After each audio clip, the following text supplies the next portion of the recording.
Tonight, we bring you a truly disturbing story out of Maine.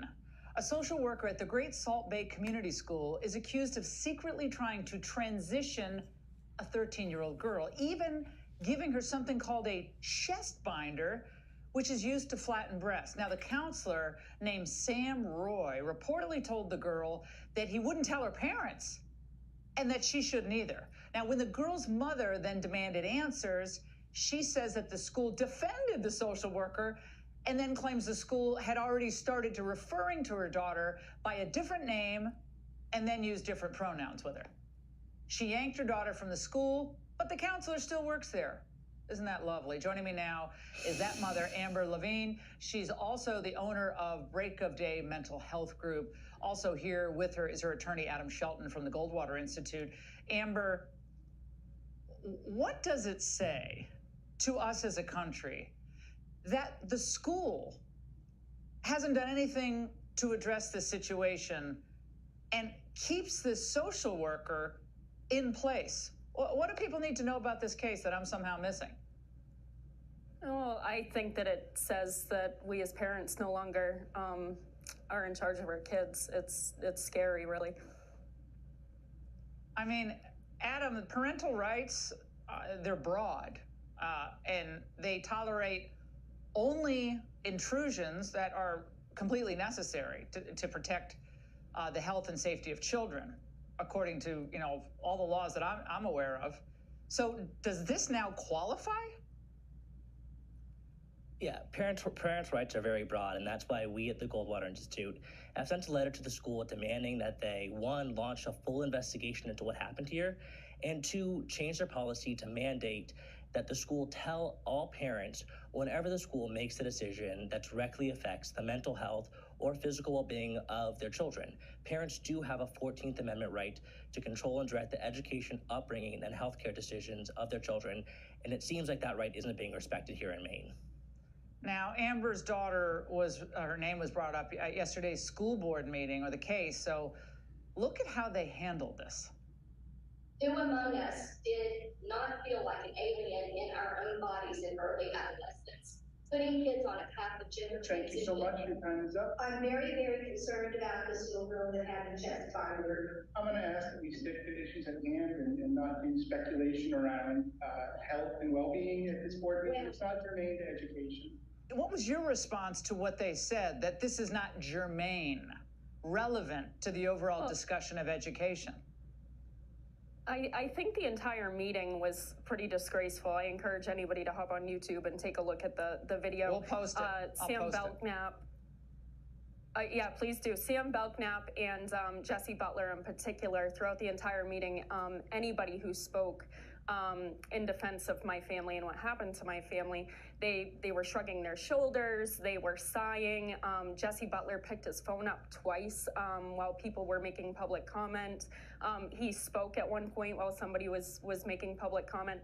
It was just unprofessional, and they just behaved in a way that a school board shouldn't behave. What recourse, other than a lawsuit, does your client have?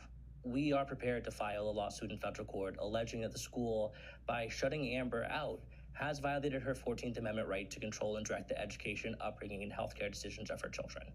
Some in the community are trying to tie your story to bomb threats received by the school. The Great Salt Bay community said that certain parties are spreading a grossly inaccurate and one-sided story. That false narrative has directly given rise to the bomb threats. Amber, they're questioning the veracity of your story, and I guess the second question is, are they trying to silence you? I think so. I think that they're trying to bully me into silence. It's like the most toxic relationship you've ever been in. They're gaslighting me. They're trying to deflect the real issue at hand. They're trying. Hey. All right, guys, we just showed you a video, and I have a special guest tonight, but we just showed you a video, shocking video, chest binders given to children, obviously girls, without parental notice or consent. Shawn McBreairty, welcome. Welcome. Thank you. You're going to talk about this. Back. Yeah, I mean, you've been raising hell up north. I've been raising hell down south. And it just seems like our issues keep getting progressively more and more serious. Yeah, and I think what we're seeing is a really coordinated effort. In Maine, it's really the MEA, Maine Teachers Union, which is a knockoff of the NEA, National Teachers Union. You have the American School Counselors Association. You've got the National Association of Social Workers. You have Legal Arms. You've got, in our case, the Maine School Management Association. There's so many of these woke nonprofit groups that really intended originally to help schools manage. And what we're finding is that these school organizations are all intertwined. They're all in the same playbook. They're all doing the same thing. It doesn't matter what state you're in. And they're looking to separate the children from the parents. And they have no problems at all, like we saw in this video, to tell a 13-year-old girl that she can transition to be a boy, that they're going to use different pronouns and names at the school. And by the way, don't tell your parents about it. And that's probably the most shocking thing in this story to me. I mean, it's obviously a very tragic story. It's created a divide in that family. But the school board has not even, from what I understand, taken up an investigation. And the social worker, Sam Roy, is still employed by the school. And so, you think about that, what's going on within the brick walls of the schools. And as a parent, if you don't have any idea what's happening in your kid's education right now, there's a chance they're going to take your kids from you. Yeah. Shawn, we've done a lot of reporting on just what you're talking about here in North Carolina. And it's funny that you mentioned that. It's funny but sad, right? Is that these nonprofits are actually, they're what's called trade associations. So they're like a 501c2 or 3, no, not a 501c6, that's right, where they're organized under a trade association. So let's take the school counselors, the National Association of School Counselors, and then the other one, National Association of Social Workers. And then they also have state chapters. And what they do is they give continuing education to almost darn near each and every one of our school psychologists and counselors. We have done some reporting here, not only has our state superintendent asked for $100 million for these social workers and psychologists to go into the schools. They meaning both trade associations, are operating under this. Do not tell your parents that the student is the client, not the parents, but do not tell these parents when the kids transition. Now, that is in violation of a couple of laws that we have here, for sure, when you look at it and read it, very closely. But I mean, this is not what these politicians are being honest about. They're selling us a bag of crap, actually, because we're paying for the demise of our children, $100 million. Your case is happening everywhere. Yeah, I mean, the 14th Amendment says that a parent has the right to educate and have, the education for their child. Now, these schools can't even give a kid, an 18-year-old or under kid, a Tylenol. They can't give them an aspirin without parental consent. They can't play a movie without parental consent, but they can hypersexualize, girls to be boys or boys to be girls with our tax dollars. And what's happening is this latest edition of all of these social workers and counselors hitting the schools is simply the latest grift. What they're doing is they're trying to say to people like, hey, we'll solve for the problem that they created 3 years ago in these schools. So if you start out with what happened with critical race theory, and you go into the whole masking and vaccination mandates and the whole, situation there, and schools being shut down, educational assessments, the lowest that we've ever seen in our history. Then you walk into hypersexualization, you walk into social emotional learning. And now what they're saying is a social worker in that same school who mentally screwed these kids up to begin with can somehow solve for it. And oh, by the way, we need a bunch more money to do it. Well, they prey on Title I schools, you guys. So you'll notice that in these grants, and what we've pointed out, a bolus of that funding goes into Title I schools. Now, let me tell you about that. Unfortunately, we do have schools in economically distressed areas. And as you mentioned, parents who are not involved, right, are not going to really know what's going on with their kid and can't be that advocate for their 6, 7, 8-year-old. So here's the deal. We know in a lot of Title I schools, either both parents are working their butts off just to make ends meet. There are single parent households. There are foster kids. Now, there's a whole bunch of an army, if you will, of government shrinks going into those areas. And their mandate is keep things secret from the parents, but you also have on the other side, parents probably are doing what they can to keep up. Their kids fall through the cracks and they're being preyed upon. Yes, I said it. This money is going to fund predators. And I know that you might think that that's hyperbole, but just hear me out. Anyone who is looking to break the bond of a parent and a child, that is a predator. Now, I know that, probably, I don't know what, 30% of these professionals would ever do something like that. But Shawn, I wonder how much of this is actually being mandated by the profession. Yeah, I think that's a lot of it. I mean, and we may talk about one of the folks in Herman that I've exposed. He's the executive director of the National Association of Social Workers for Maine, and he, in his own words, says that he advocates keeping secrets from parents. And so, it really is one of those things where I think if there are people who don't have a whole lot of character and integrity and I guess just willingness to push back because they're fearful of their jobs. And I feel for some of these people. I've talked to some of these people in this profession of education. You either have to kind of put up or shut up. And I think in my situation, I keep telling people, how much of this can your conscience stand? Can your conscience stand to see a kid who ultimately, what we're finding is this classroom to clinic pipeline with all of this LGBTQ stuff going on, pushing kids down the road to chest binders, like in Damariscotta, Maine, which is a town of 2,500 people on the coast, one of the quaintest little Maine towns you'll ever see. And believe me, if it can happen there, it can happen in your town. But what they're doing is they're pushing these kids from a sexual dysfunction perspective, really providing and enabling mental illness. And many of these kids are on the spectrum or have learning disabilities. They're taking advantage of them and they're pushing them down this road. And then they get into this hormone replacement, cross-sex hormones, potentially. They go to Boston Children's or some other major hospital that's willing to do a double mastectomy on kids. And it's tragic what we're seeing. It is. And it's aided and abetted by Republicans. In fact, we have Republicans in North Carolina who are actually profiting from this. It's disgusting. It's gross. And we blow them up. Frequently I'm asked, Sloan, why don't you go after Democrats? They're spearheading all this, et cetera. Well, they, to their credit, I guess, they're very upfront, right, Shawn, about what they want to do. It's the Republicans who keep their mouth shut and they do not tell you what's going on. They say they're going to do one thing, they do another, or they sit on their hands. They're so focused on, here, at least in North Carolina, expanding entitlements that they do nothing to protect parental rights. They do nothing to protect children. And it's high time that we, the public, stop taking this garbage. And we're doing what we need to do. And we're getting out the vote for those who say that, hey, I'm for parental rights. I'm going to stop the sexualization in the classroom. And yet you see them do everything under the sun except for what they actually promised when they campaigned. Yeah, and I think I'd even break it down further. Like, to me, it doesn't matter if they're Democrat or Republican, conservative, liberal, whatever it is. Again, it's just how much can their conscience take? And it seems like we're finding that these people are profiting off of these kids' dysfunction and, again, mental illness. And you're seeing that influence. And people are, they're afraid. I've had what I would call rhino legislators here in Maine tell me they're afraid to get called out in the local paper.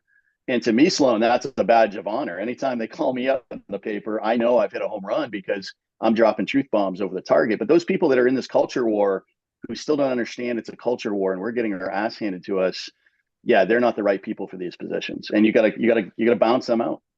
No, and we have to learn how to fight in a way that they fear us, the base, and the parents, and more than they fear the liberal press. Look, the liberal press is remarkably consistent in this way. They're going to twist and turn whatever you do, so you may as well do the right thing. And by, making us feared by the politicians, I'm not a fan of going up there and raising hell and showing your ass at meetings. That is not what I'm talking about. I'm not talking about lobbing bombs, etc. I'm talking about exposing what is going on, pleasantly persistent, right? And finding alternatives. Let me give you an example. It's remarkable, Shawn, and maybe you see this, how many parents have gone to every single school board meeting. When I ask them, hey, what is your goal? Oh, well, I want them out of office. Okay, if that's your goal, then why are you spending 3 hours every 2 weeks at a school board meeting. Those 3 hours while they're at a school board meeting should be knocking on doors in their school districts, live streaming it to Facebook. That's the type of fear I'm talking about. The type of fear where you're going to spend 3 hours of your time knocking on doors and going to business leaders that can bring you 500 votes. Show them the pictures of these chest binders. That's what we need to do. Yeah, I would agree with you 100%. And what I advocate to folks is just go to every house that has an American flag flying in front of it. And if you can find an American flag and maybe a cross on their door, you know you've got them, because they will instinctively understand what's happening. Maybe they don't know exactly what's happening, but their mindset is it shouldn't be. I'm going to have some fun with you and push back a little bit. And this Sure. is something that honestly, 2 years ago, I never thought I would be saying.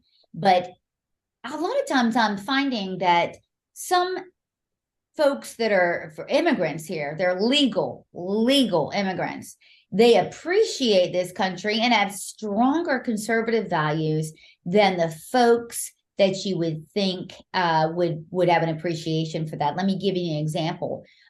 We have recently gone out talking, obviously, to Hispanics who maybe they don't have that Mexican flag, or excuse me, American Sure. flag out, right? Or they might have a, I mean, who knows? But I can guarantee you, and we know this, a picture's worth 1,000 words. So when you show them a picture of what's going on and then show them a picture of who's responsible, they're going to get it, right? Again, legal immigrants will get that. We've seen in Dearborn, Michigan, we've got, right?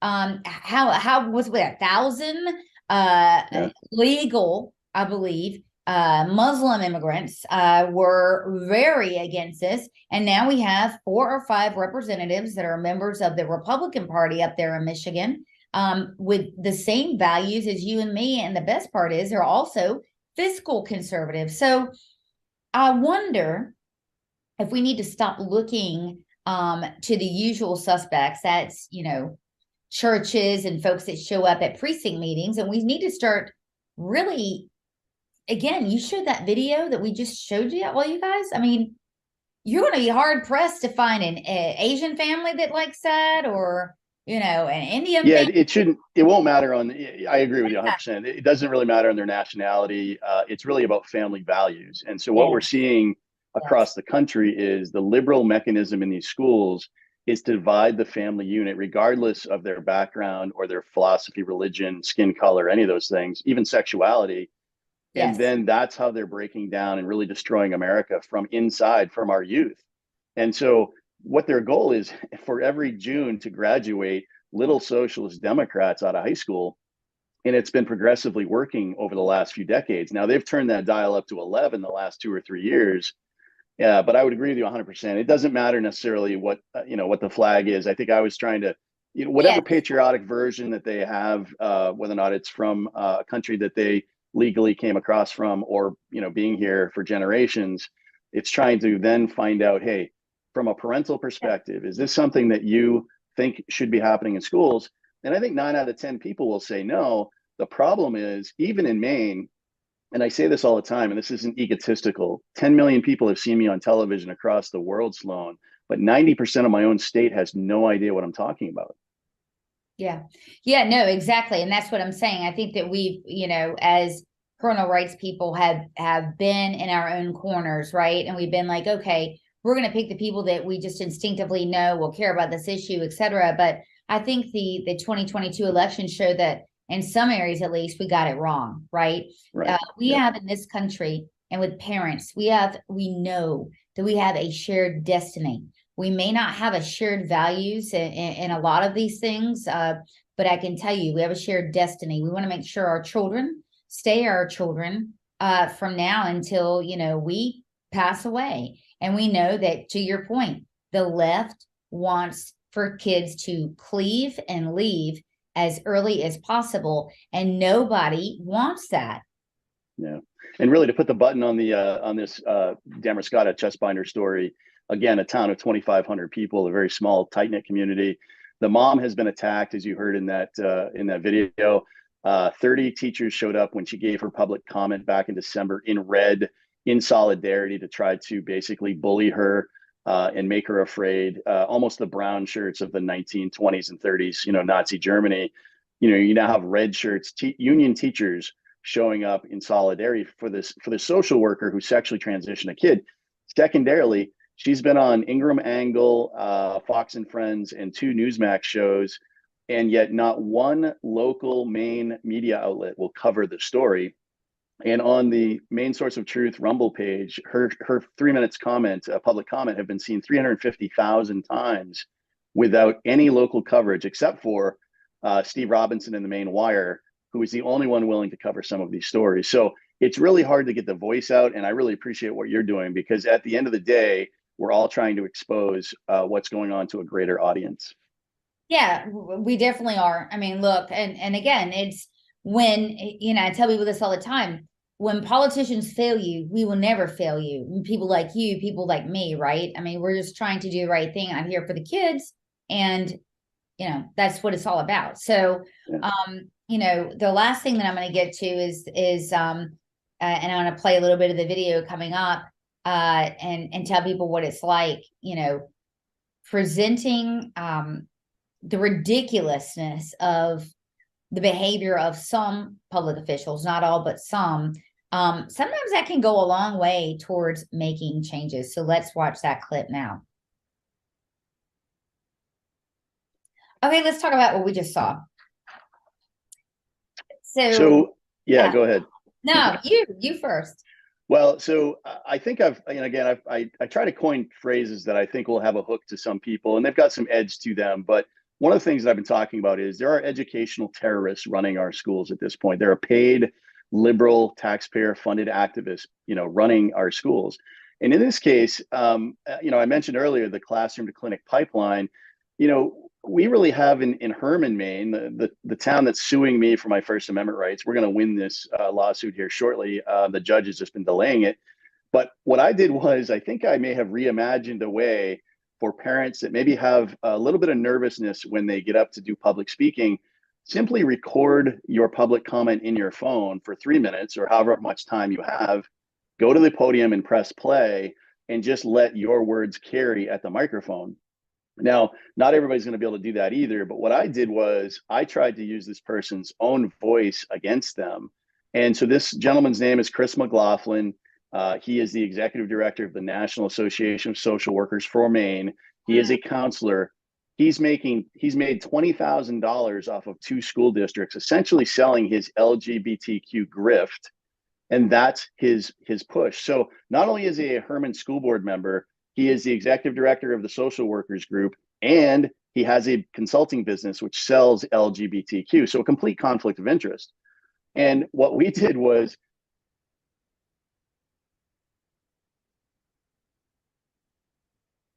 genderqueer, the ability, or he wants to withhold information from parents. He wants to basically keep secrets from parents, regardless if there's a safety concern. Yeah, I mean, this stuff has to be put on blast. To potentially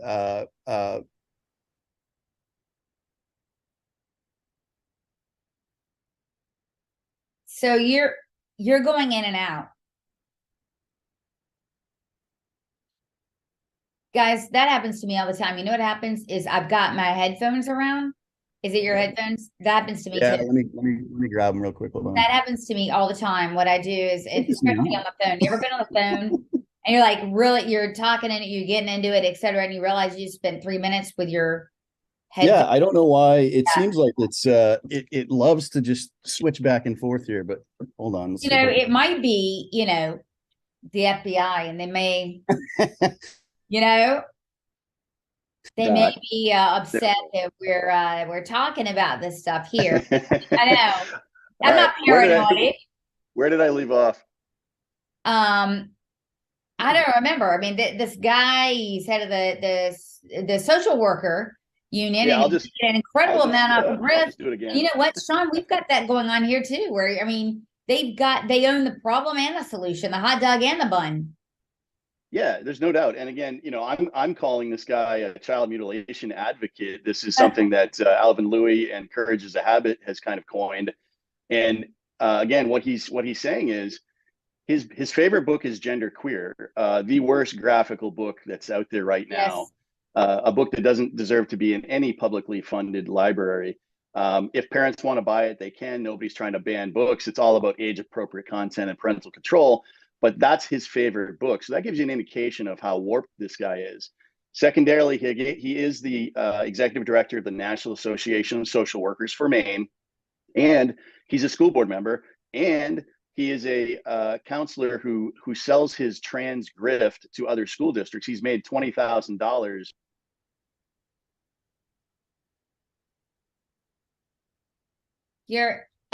We've lost you again, Shawn. We've lost you again. Yeah.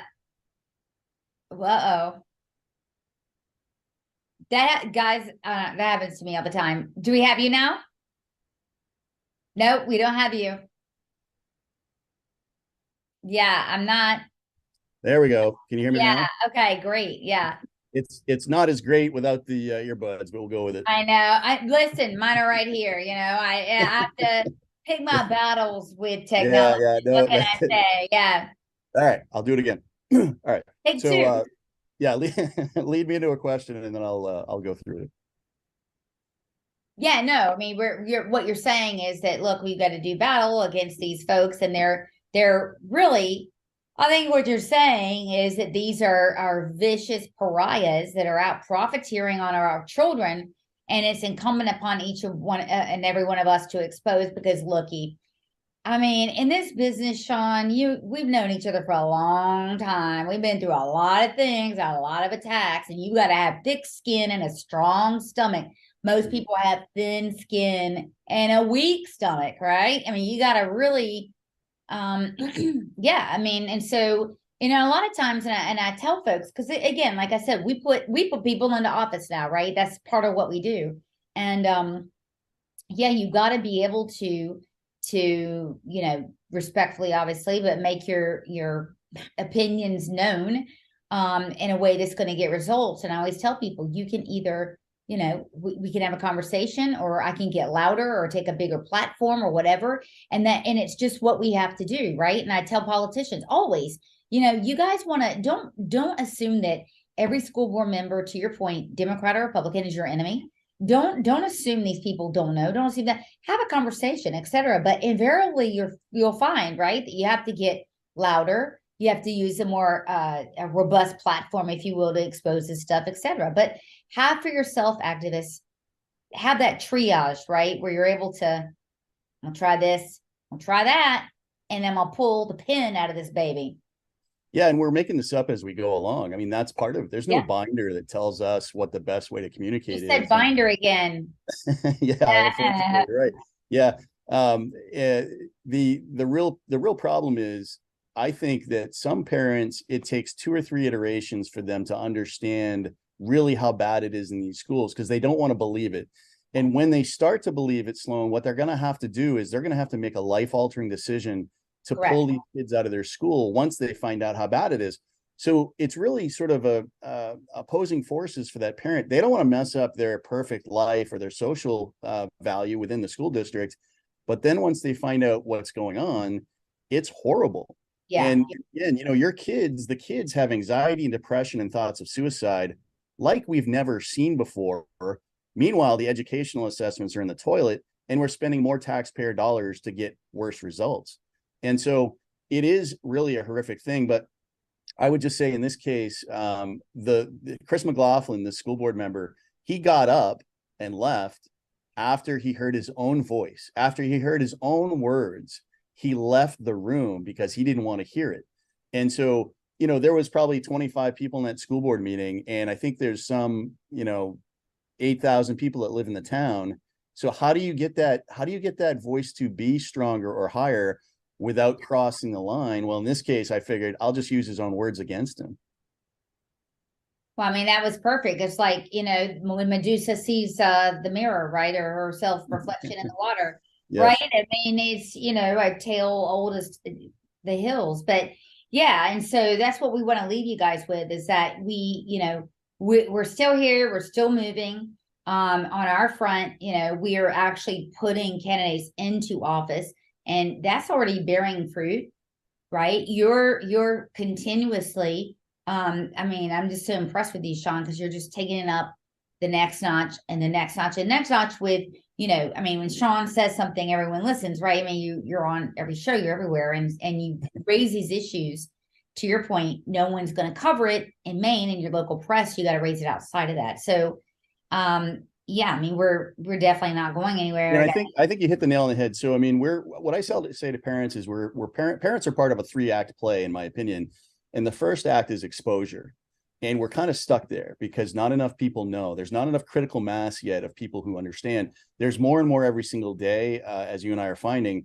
But then the second phase, generally what happens with parents and happened with me, is you want to speak to solutions. These school boards don't want to hear your solutions because they don't care about you or your kid. They only care about their grift, right? So if I can get people to move into the third stage, which is taking back local control and really replacing and flipping the bench, flipping that school board to have just one more conservative voice as a majority, then the first thing you do is you go in and you fire that first superintendent and you find somebody else who's willing to do things within reason. And that sets the entire groundwork for the school system, and things can change overnight. But what we have now is we have a bunch of positions or people in these positions that we're running unopposed. And in Maine, it's a nonpartisan election. So it doesn't say R or D or I beside their name. And a lot of people have just said, oh, yeah, I'll vote for that person. And then you find out that they're a member of the teachers union, or they're a member of the school counselors association, or there's some other thing that connects them. Right. And then the last thing, I think, from a parental perspective, I believe that public comment is your most, one of your most important weapons. FOIA requests are the other, or FOIA, depending on your state. But what these school boards can control is basically place, which is it's going to be in the library, time, which is you have 3 minutes, and manner, which is you have to talk about the school. And then everything else is a First Amendment right. None of these policies can trump the First Amendment to the Constitution. They're all repugnant to it.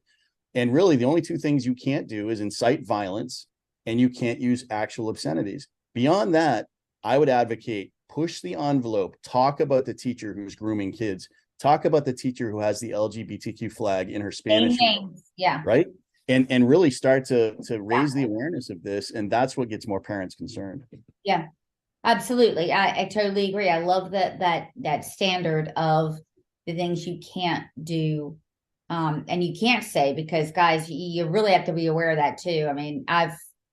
We've seen it all, right? You and I, we've, seen meetings, all that. And so, yeah, keep it classy. Right. And I think generally when I give my public comment, I'm talking just like I'm talking to you. I've talked to a few people here lately where I've said, because I'm a 225-pound, 6-foot white guy with short hair and a stocky build, it sometimes the words come out and they'll say, well, that's really too intense. And I'll say, well, if I was a 100-pound lesbian woman, maybe a Black lesbian woman in a wheelchair who wore a mask and was vaccinated, are the words any different coming out of my mouth? Or do you just simply feel that they're different because of emotion? And what I'm trying to do is get people to carve out the emotion and get back to the truth. That's hilarious. Yeah. Yeah, exactly. No, you couldn't, you could do no wrong. And it's not funny because it's that, it's true, is that, it's a perception thing. These people that are talking about equity, Sloan, are the least equitable people out there. 100%. Right. So it's not equity of thought or your prior experience or, your diligence or what you've discovered. It's if you don't think that there can be trans kids, which I don't believe trans kids exist because I believe gender is not applicable. Right. Yeah. So then immediately you are a racist, homophobe, misogynist or whatever. And that's just simply not true. Yeah. But, when they start throwing names at me, I know I've won. That's right. It doesn't bother me. Yeah. No, and I tell everybody that too. That's right. Well, it's great having you on. It's been way too long. We need to do this a lot more regularly because you always have, the best pearls of wisdom. Well, I appreciate that. The black mask, etc. Yeah, that is awesome. Well, and I think to me, again, I just say to parents, anybody listening, you have to really become educated as to what's happening behind these brick walls. And if you don't start to fight for your kids' education like their lives depend on it, because they do, these kids are going to separate you from your child, and you're gonna be very disappointed, because we've been telling you now for 2.5 years. And really, you know, from my perspective, I'm surprised Zuckerberg still has it up, but the Maine Source of Truth Facebook page is a rabbit hole to go down for Maine and national Say that education. again. MAIN or MAINE? MAIN, just like the state, and it's Got the it. same thing. Maine Source of Truth podcast page, which is really how you and I Right. connected. I've had dozens of peers across the nation really bringing their knowledge and their content. You won't find a group of people like that in Awesome. that Yeah. group. And really, again, follow me on Twitter at Shawn McBreairty. That's always a pretty interesting experience as well. Oh yeah, absolutely. All right. Well, thank you for joining us, everybody.